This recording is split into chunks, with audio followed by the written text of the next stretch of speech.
भारतीय जनता पक्षाला बदनाम करून, की भारतीय जनता पक्षाची सत्ता जर पुन्हा लोकसभेत आली, तर भारतीय जनता पक्षाच्या माध्यमामधून असलेल्या येणाऱ्या सरकारनी या देशामधलं संविधान बदलतील किंवा आरक्षण रद्द करतील, अशी चुकीची अफवा पसरवून आणि काँग्रेसचे प्रत्येक नेता काय करत होतो जाऊन सभेमध्ये जाऊन संविधानाचं पुस्तक घ्यायचं, घटनेचं पुस्तक घ्यायचं, परमपूज्य बाबासाहेब आंबेडकरांच्या नावाने असं काय पुस्तक दाखवायचं आणि दीनदलित, वंचित, शोषित, पीडित, शेतकरी, शेतमजूर, एससी, एसटी, ओबीसी लोक असतील, त्या सर्वसामान्य नागरिकांना गुमराह करायचा. आणि भारतीय जनता पार्टीमध्ये पार्टी विथ डिफरन्स जो आहे तो हाच आहे की काँग्रेस हा जागतिक पक्ष होता पूर्वी, पण काँग्रेस नंतर एका परिवाराची पार्टी झाली. भारतीय जनता पार्टी एका परिवाराची नाही, प्रथम देश, नंतर पार्टी आणि मग स्वतः, असं आपलं एक ब्रीद वाक्य आहे. त्या दृष्टीने भारतीय जनता पार्टीचं काम करत असतो. देशात नरेंद्र आणि राज्यात देवेंद्र ही टॅगलाईन घेऊन निवडणुकीला सामोरे जाणाऱ्या भारतीय जनता पक्षाने देशामध्ये सर्वात मोठा पक्ष होण्याचा बहुमान मिळवलेला आहे. येत्या काही महिन्यांमध्ये महापालिका निवडणुका लागण्याची शक्यता आहे आणि याच पार्श्वभूमीवर आपण कल्याण डोंबिवली भाजपा माजी जिल्हाध्यक्ष शशिकांत कांबळे आणि विद्यमान अध्यक्ष नाना तथा नरेंद्र सूर्यवंशी यांच्याशी आपण संवाद साधणार आहोत. नेमकं भाजप या निवडणुकीला कशा प्रकारे सामोरे जाणार आहे, त्यांची काय रणनीती आहे, या सर्वांबाबत आपण या व्हिडिओमध्ये आज जाणून घेणार आहोत. नमस्कार, मी जान्हवी मोरे आणि कॅमेरावर आहेत साक्षात सावंत. आपल्या सगळ्यांचं महा MTV मध्ये स्वागत आहे. सर, आपल्या दोघांचंही महा MTV मध्ये स्वागत आहे. मी पहिला प्रश्न नानांना विचारते. नाना, आपण पाहिलं तर भारतीय जनता पक्षाने केंद्रामध्ये ज्याप्रमाणे यश मिळवलं त्याचप्रमाणे राज्यातही घवघवीत असं यश मिळवलेलं आहे. तर या यशाचं नेमकं गमक काय आहे?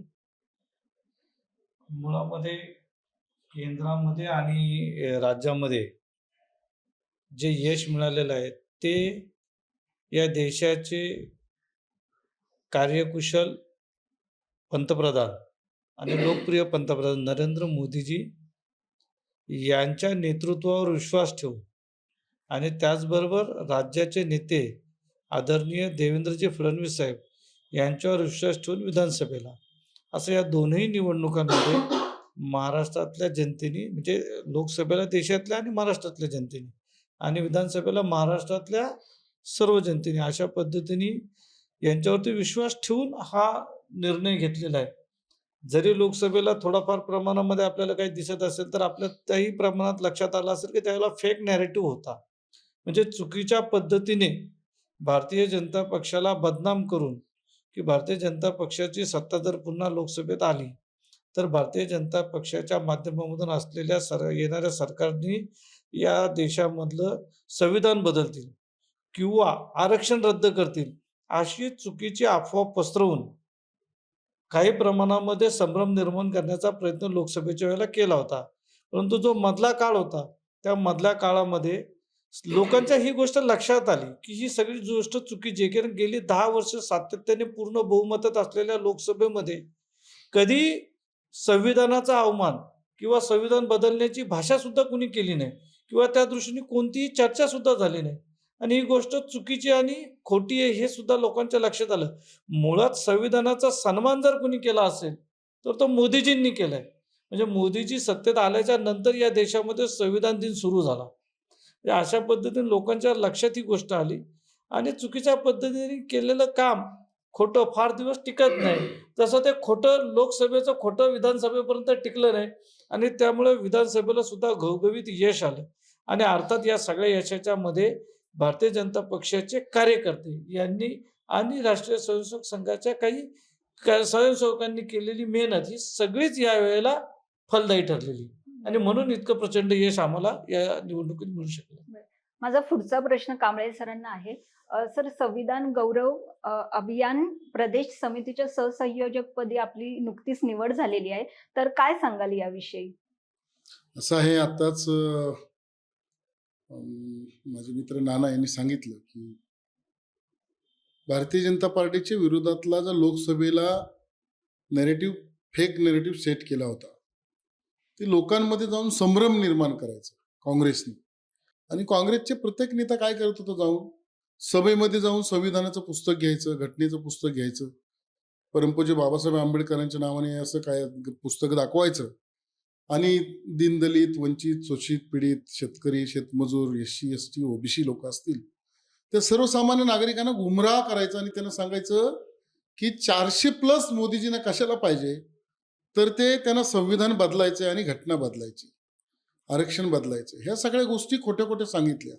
आणि कसं असतं, माणसाला इमोशनल टच केलं की लोकांना वाटतं की खरंच यानं 400+ खरंच घटना बदलायला पाहिजे होते का काय, असा संशय लोकांसमोर निर्माण झाला होता.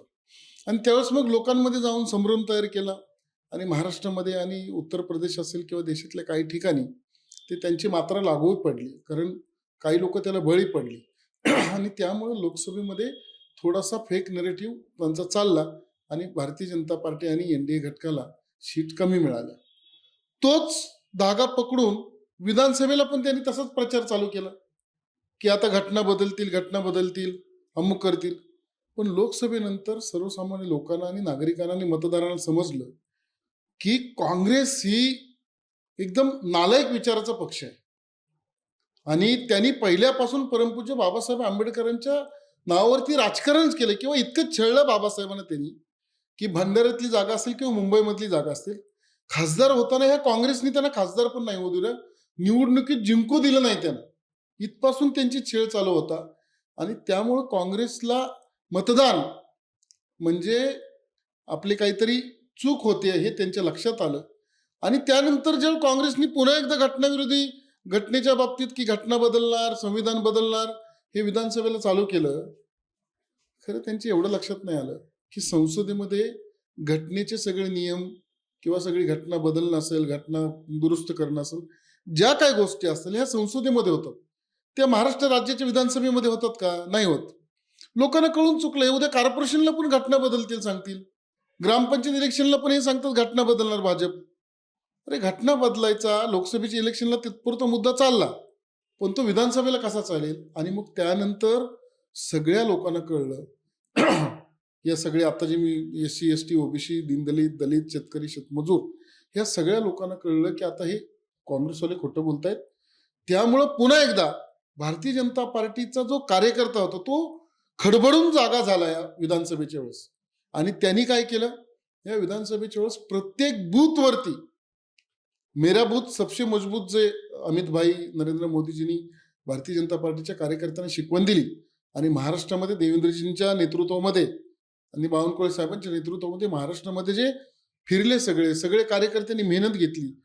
आणि मग हिंदुत्ववादी संघटना असतील किंवा सगळ्या भारतीय जनता पार्टीच्या मानणाऱ्या संघटना असतील, राष्ट्रीय स्वयंसेवक संघ असेल, विश्व हिंदू परिषद पासून सगळी जी लोक होती त्या लोकांनी, त्या नागरिकांनी काय केलं की आता आपण भारतीय जनता पार्टीच्या पाठीशी थांबायचं.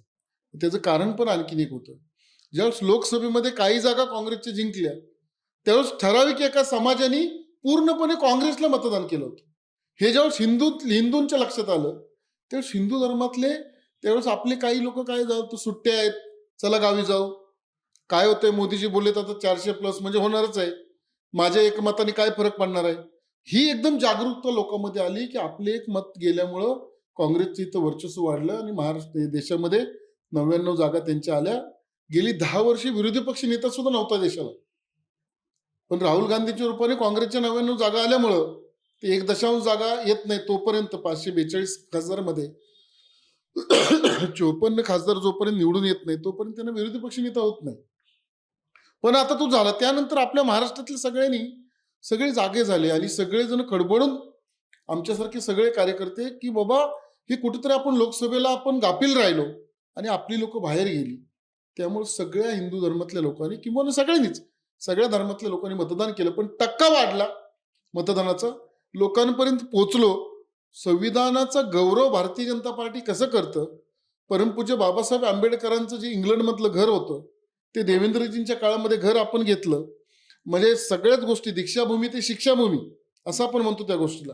दीक्षाभूमीचा विकास असेल किंवा चैत्यभूमीवरच्या काही सगळ्या गोष्टी असतील तिथपासून ते परमपूज्य बाबासाहेब आंबेडकरांच्या जन्मगावापासूनच्या सगळ्या गोष्टी, पर्यटन स्थळ करण्यापासूनची ही सगळी भारतीय जनता पार्टीच्या आणि भारतीय जनता पार्टीतल्या नेतृत्वाने केलेलं काम आहे. ते लोकांच्या लक्षात आलं. मग आता तुम्ही जर बघत असाल विधानसभेचा रिझल्ट, तर या विधानसभेला पूर्णपणे सगळाच समाज भारतीय जनता पार्टीच्या बाजूने आणि महायुतीच्या बाजूने या महाराष्ट्रामध्ये उतरला. त्यामुळे जवळजवळ 232-237 जागा एकट्या महायुतीच्या आल्या आणि एकट्या भारतीय जनता पार्टीच्या 132+5 जागा, अशा 137 जागा आल्या. त्याच्यासाठीच पुन्हा एकदा ह्या भारतीय जनता पार्टीच्या शीर्ष नेतृत्वाने ठरवलं की पुन्हा एकदा संविधान गौरव निधी किंवा संविधान गौरव समिती आपली जी आहे, अभियान आहे. पूर्वी पण सामाजिक समरसता मंचाच्या दृष्टीनं महाराष्ट्रभर खेडेपडे जाऊन सगळं आम्ही सांगितलेलंच आहे. लोकांना ते पटलं पण.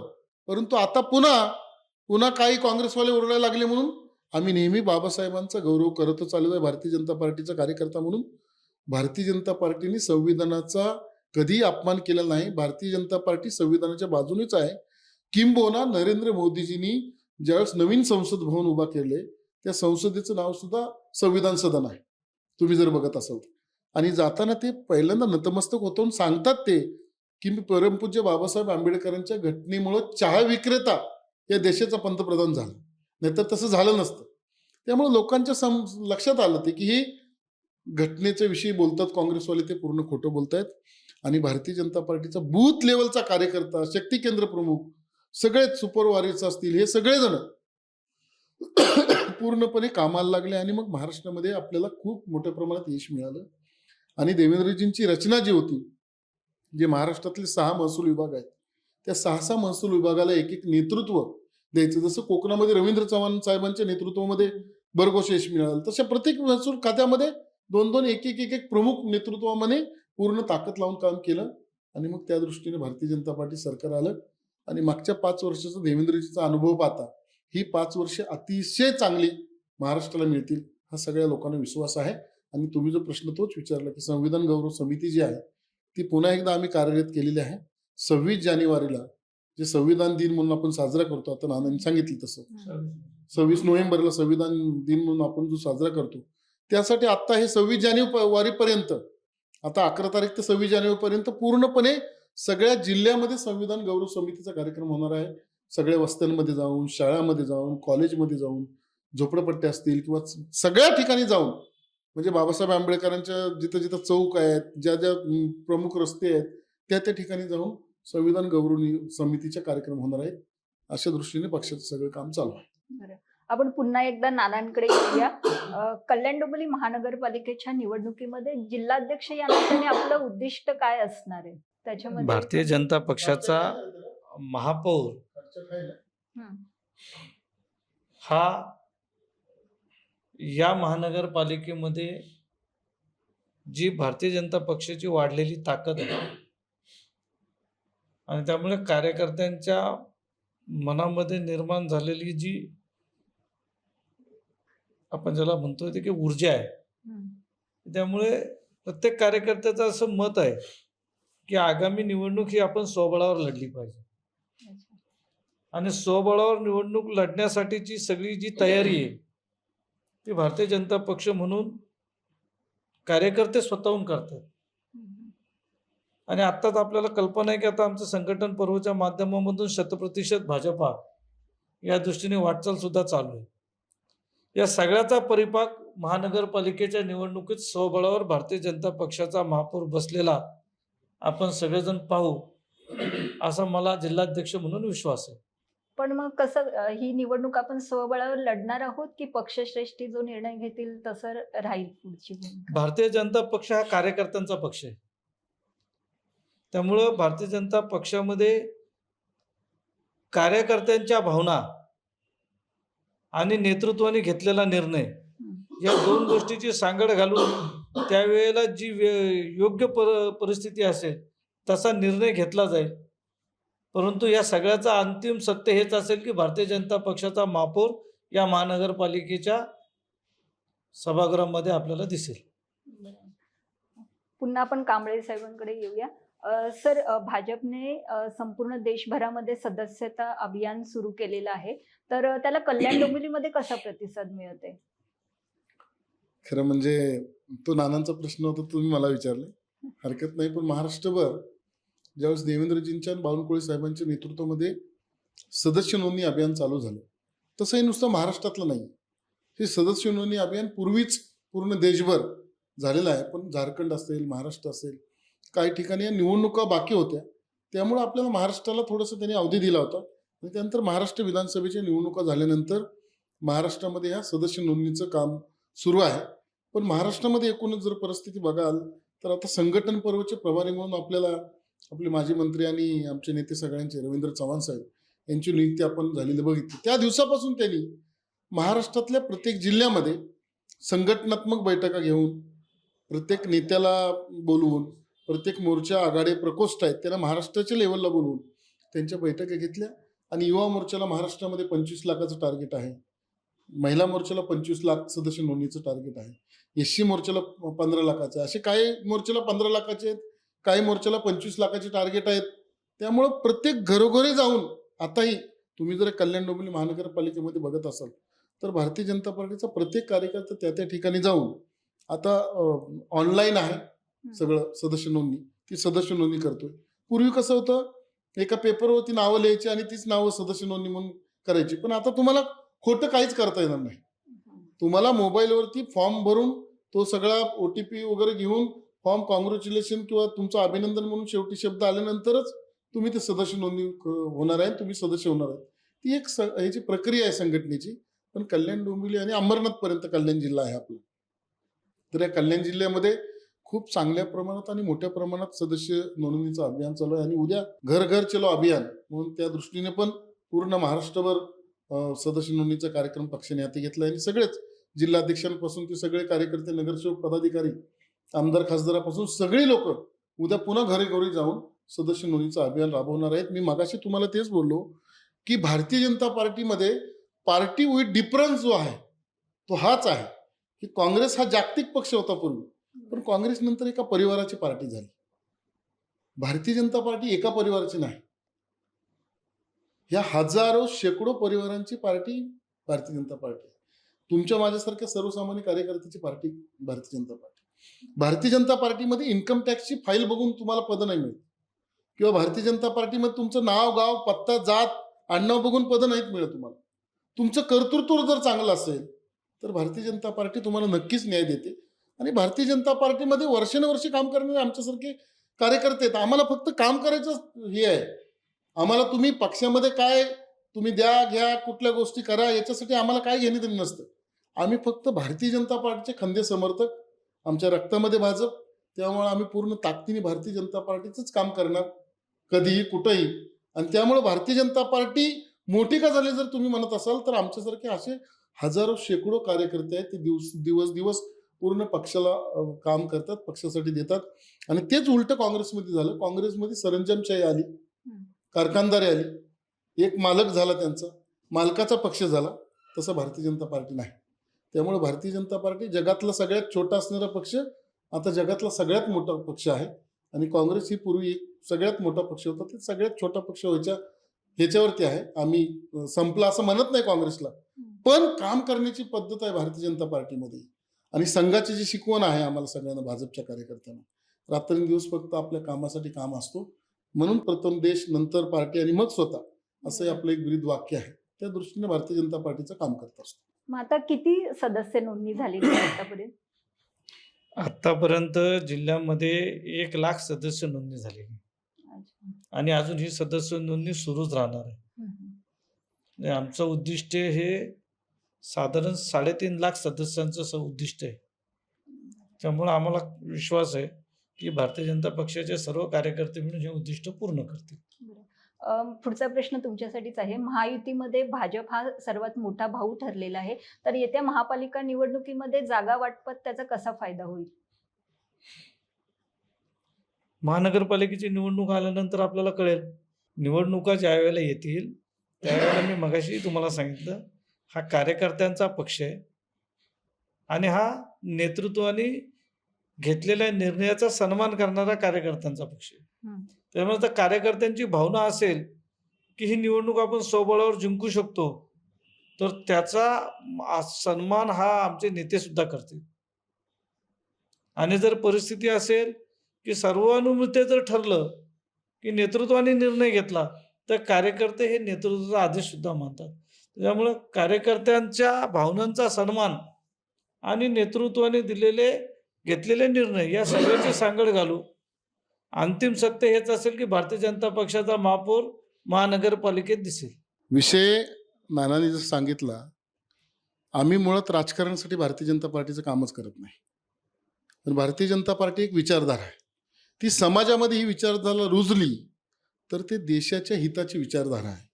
आणि आम्ही भारतीय जनता पार्टीचं काम करत असताना महानगरपालिकेची इलेक्शन आहे का ग्रामपंचायतचे आहे का नगरपालिकेचे आहे का विधानसभेचे आहे का लोकसभेचे, याच्यासाठी आम्ही कामच करत नाही. आम्ही 100% भाजप, घरोघरी भारतीय जनता पार्टीचा कार्यकर्ता आणि भाजप कशी पोचेल यासाठी काम करतो. आणि आम्ही नेहमी तयारच असतो. तुम्ही अनेक आमच्या कार्यकर्त्यांच्या गाडी जर उघडून बघितल्या तर गाडीमध्ये सुद्धा यादी, मतदार यादी एखाद्या कार्यकर्त्याकडे तरी सापडेल तुम्हाला. कारण तो यादीवरती वाचन असेल, यादीवरती अभ्यास असेल, लोक जोडणी असतील, ही सगळी शिकवण आम्हाला भारतीय जनता पार्टीमधनं आहे. त्यामुळे भारतीय जनता पार्टीचा कार्यकर्ता पूर्णपणे ताकदीने प्रत्येक ठिकाणी उतरत असतो. त्याला दिलेलं काम तो त्याच्या पद्धतीने व्यवस्थित काम करत असतो. आणि त्यामुळे यशाचं गमक जे आहे ते कसं आहे, देवेंद्रजी अनेक वेळेला म्हणतात की इतकं ताकदीने यायचं की येताना कोणाला कळलं नाही पाहिजे, पण इतकं ताकदीनं पुढे जायचं की आपल्या पुढे तो कधी गेला हे सुद्धा कळलं नाही पाहिजे.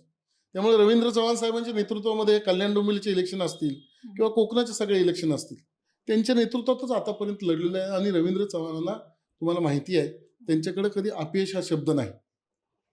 चव्हाण साहेबांकडे अपयश हा शब्दच नाही पूर्वीपासूनचा. त्यांच्या डिक्शनरीमध्ये यश आणि यस हाच शब्द आहे. त्यामुळं विजय हाच त्यांच्या डिक्शनरीतला शब्द आहे आणि तसंच पुढे होतंय याची नोंद घ्या. बरं, पुढचा प्रश्न तुमच्यासाठीच आहे. कल्याण डोंबिवली महानगरपालिकेतल्या नागरिकांच्या बऱ्याच अपेक्षा आहेत. जर भाजप सत्तेत आलं तर तुम्ही कशा प्रकारे तुमची भूमिका असणार आहे पुढची? असं आहे की मी पूर्वी पण तुम्हाला सांगितलं की नागरिकांच्या अपेक्षा असणं साहजिकच आहे. त्या नागरिकांच्या अपेक्षेला आपण पूर्ण उतरतोय का नाही याची भारतीय जनता पार्टीच्या कार्यकर्त्यांनीच नाही तर सगळ्या राजकीय पक्षांनी स्वतःच अंतर्मुख होऊन त्या गोष्टीचा अभ्यास करायला पाहिजे. वरचेवर नागरिकांच्या समस्या असतात, वरचेवर नागरिकांची कामं असतात. पण तुम्ही जर महानगरपालिका क्षेत्रात आता बघत असाल तर इतर पक्षापेक्षा भारतीय जनता पक्षाचा कार्यकर्ता हा दिवसभर महानगरपालिकेच्या कार्यालयात असेल किंवा पोलीस स्टेशनचं काम असेल, रेशनिंगचं काम असेल, MSCBचं काम असेल किंवा छोट्या छोट्या अडचणी लोकांच्या असतील किंवा हे सोडवायचे ज्या अडचणी आहेत लोकांच्या, जे लोकांना त्रास होतो छोट्या छोट्या गोष्टीचा, त्या मदतीकरता धावून गेलेला हा भारतीय जनता पार्टीचा कार्यकर्ता आहे. त्यामुळे महानगरपालिकेतल्या समस्या वेगळ्या असतात, सामाजिक क्षेत्रात काम करण्यात येणाऱ्या समस्या ते वेगळ्या असतात. पण एकजुटीनं जर भारतीय जनता पार्टी काम करायला लागली नेत्यांच्या नेतृत्वाखाली तर कुठल्याही समस्येला अडचण राहत नाही. समस्या सुटण्यासाठीच असतात.